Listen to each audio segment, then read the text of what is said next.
અમે હોય કે તમે હોય, બધાના મનની અંદર એક વખત આ વિચાર ચોક્કસ આવે છે કે મારે ફરી એકવાર શાળાએ જવું છે.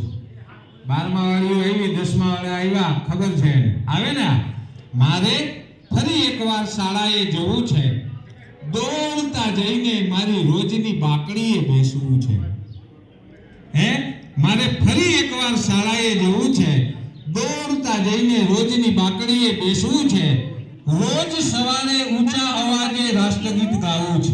આપણે કેવા રાગડા તાણતા હોય, મકવાણા પહેલો નંબર હોય ચાવડા બધે. રોજ સવારે ઊંચા અવાજે રાષ્ટ્રગીત ગાવું છે. નવી નોટની વાછડી સાહેબ આપી ને 8-8 નોટો, નવી નોટની સુગંધ લેતા પહેલા પાને, નવી નોટની સુગંધ લેતા પહેલા પાને સુંદર અક્ષરે મારું નામ લખવું છે. મારે ફરી એકવાર શાળાએ જવું છે. થાય છે ને આવી લાગણી સાહિસ્તા કે નથી થતી? રિસેસ પડતા જ વોટર બેગ ફેંકી આ નળ નીચે હાથ ધરી પાણી પીવું છે. પીઓ છો બધા એમ? રિસેસ પડતા જ વોટર બેગ ફેંકી નળ નીચે હાથ ધરી પાણી પીવું છે. જેમ તેમ લંચ બોક્સ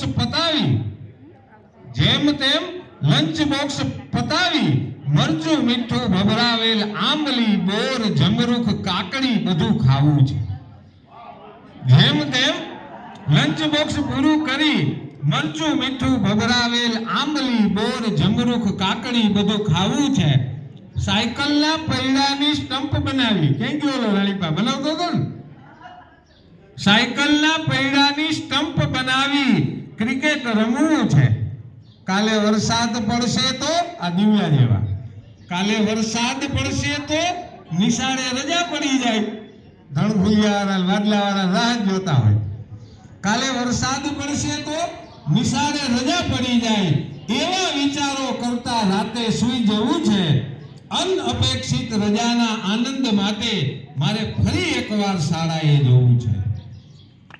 છૂટવાનો પછી ગોપાલભાઈ આપણે બેલ મારે ને, કેવા 1માં 5 મિનિટની વાર હોય, કેવા ટકર જોતા હોય. તમે નહીં, અમે જોતા હોય.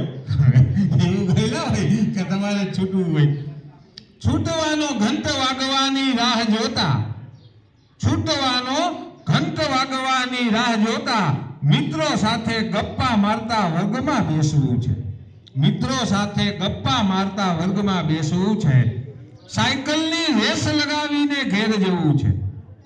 ઘંટ વાગતા જ મિત્રોનું કુંડાળું કરીને, ભલે પરમાર સાહેબ ગમે એટલી વાર કહે લાઈનમાં જાજો, તોય બધાય તમે નીકળો કેમ? છૂટવાનો ઘંટ વાગવાની રાહ જોતા મિત્રો સાથે ગપ્પા મારતા વર્ગમાં બેસવું છે ને સાયકલની રેસ લગાવતા ઘેર જવું છે.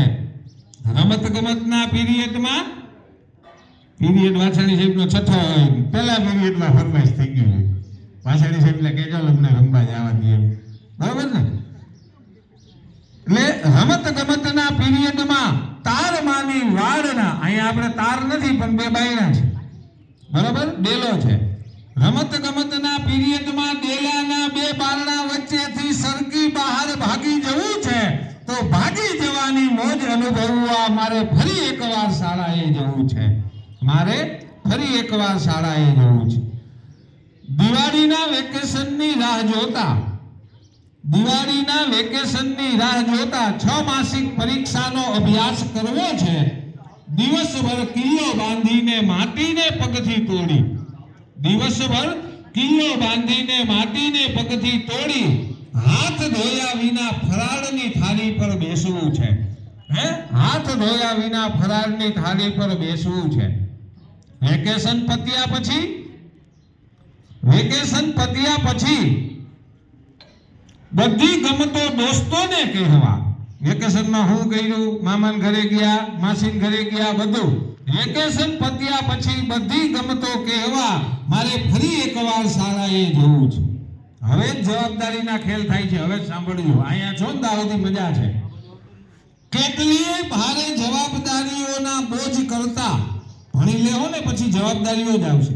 કેટલીય ભારે જવાબદારીઓના બોજ કરતા આ પીઠ પર દફતરનો બોજ લગાડવો છે. આ પીઠ પર દફતરનો બોજ લગાડવો છે. ગમે તેવી ગરમીમાં એર કન્ડિશન ઓફિસ કરતા, આ નોકરી કરે ને એને બધાને ખબર હોય, ગમે તેવી ગરમીમાં એર કન્ડિશન ઓફિસ કરતા પંખા વિનાના વર્ગમાં બારી ખોલીને બેસવું છે.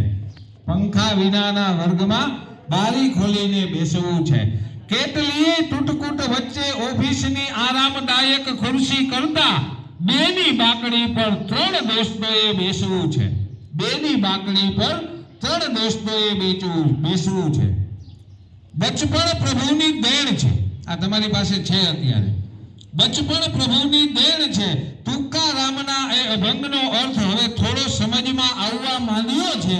એ બરાબર છે કે નહીં એ માસ્તરને પૂછવા મારે ફરી એકવાર શાળાએ જવું છે. તુકારામના અભંગનો અર્થ હવે સમજમાં આવવા માંડ્યો છે. એ બરાબર છે કે નહીં એ માસ્તરને પૂછવા મારે ફરી એકવાર શાળાએ જવું છે. નાનો હતો, આ તમારા ઉદ્ગારો છે. નાનો હતો ત્યારે જલ્દી મોટા થવું હતું. નાનો હતો ત્યારે જલ્દી મોટા થવું હતું. આજે જ્યારે મોટો થયો ત્યારે ખ્યાલ આવે છે કે તૂટેલા સ્વપ્નો અને અધૂરી લાગણીઓ કરતા તૂટેલા રમકડા અને અધૂરા હોમવર્ક સારા હતા. સાહેબ ખીજે હું કે કાલ કરતો હોઉં, એનાથી વિશેષ કઈ કહીએ નહીં. તૂટેલા રમકડા અને અધૂરા હોમવર્ક સારા હતા. આજે સમજાય છે કે જ્યારે ઓફિસમાં બોસ ખીજાય ને એના કરતા શાળામાં શિક્ષક અંગૂઠા પકડાવતા હતા ને એ સારું